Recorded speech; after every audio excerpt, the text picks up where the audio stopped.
Hindi pa rin naiwasang magpatawa ni Pangulong Duterte sa SONA kahapon. Habang pinapasaringan ng Pangulo ang mga tinawag niyang foreign experts kuno, nag-reenact pa siya ng naging pag-uusap nila ni US President Donald Trump.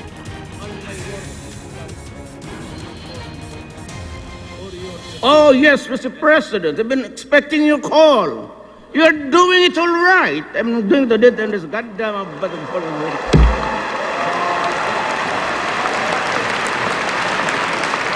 Uwi na ako. Pero pinakamalakas ang naging tawanan nang magbiro ang Pangulo patungkol sa kanyang dalawang pamilya. Tila may pahaging pa nga ang Pangulo sa ilang mga opisyal ng gobyerno.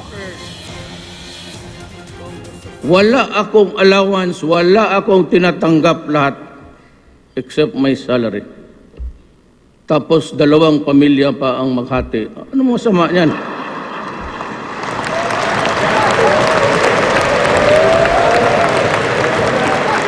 Sige pa yung pagpakpag dyan. Lahat naman tayo.